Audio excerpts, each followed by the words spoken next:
Here is the uncomfortable truth.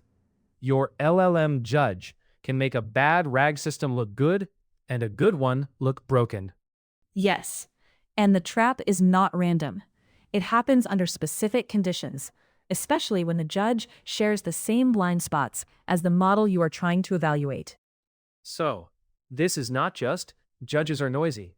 This is judges can systematically mislead teams. Exactly.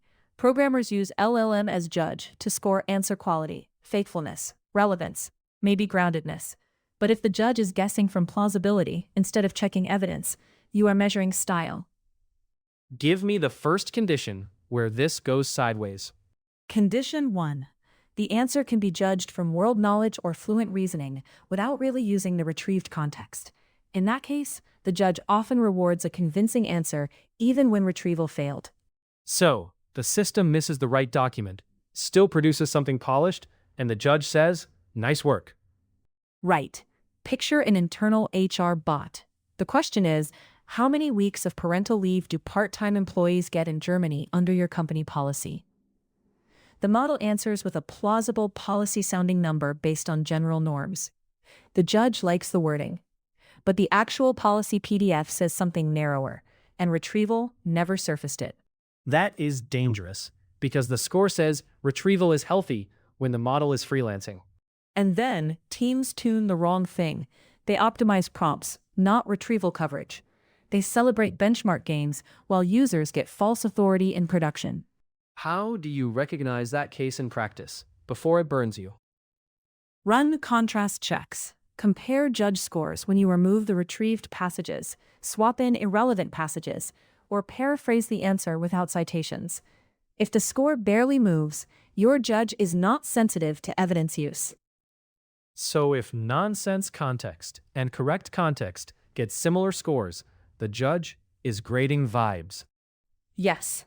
Another sign is high agreement between judge scores and answer polish, but weak correlation with retrieval recall, citation accuracy, or source overlap. That mismatch is a red flag.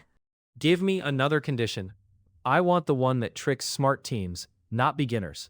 Condition 2. The task has hidden policy, local terminology, or fine-grained business rules that the judge does not truly know. The judge fills gaps with priors. That is where domain confidence becomes domain fiction. Example. A support RAG system for a cloud platform answers, when does archive storage retrieval incur expedited fees? The correct answer depends on your vendor's internal pricing exception added last quarter. The judge sees a coherent explanation using common cloud terms and scores it highly. But the answer is wrong inside your business. So the winner is the answer that sounds industry standard, and the loser is the answer that reflects your weird, real policy. Exactly. LLM judges are strongest when the rubric is explicit and the evidence is inspectable. They are weakest when correctness depends on private exceptions, tacit context, or subtle source precedents.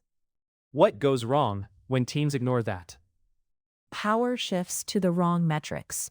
Retrieval engineers get blamed for low user trust, even when the scorecard says quality is improving. Product leaders fund the fluent system over the reliable one. And once those scores get tied to release gates, you automate self-deception. That phrase matters.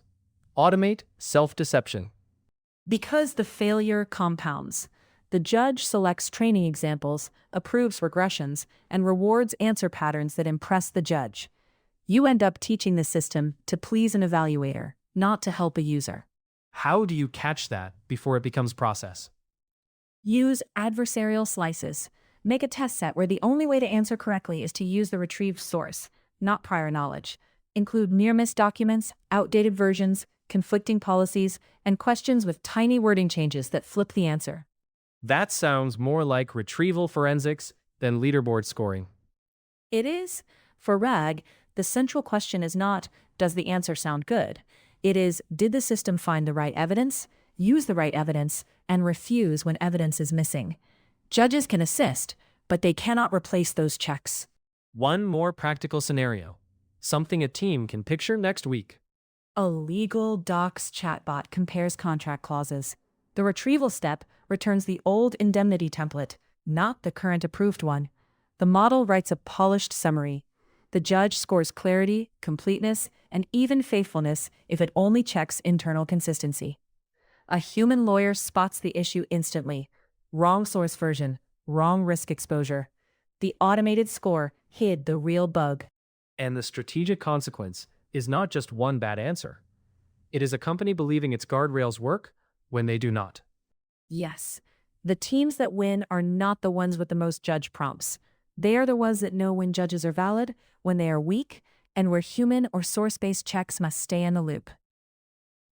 So, the takeaway for builders is, if the judge can answer without the retrieved evidence, it can also mislead without it. Exactly. Do not ask your evaluator to admire the answer. Ask it to prove the answer was earned. In RAG, truth is not what sounds right. It is what survives contact with the source.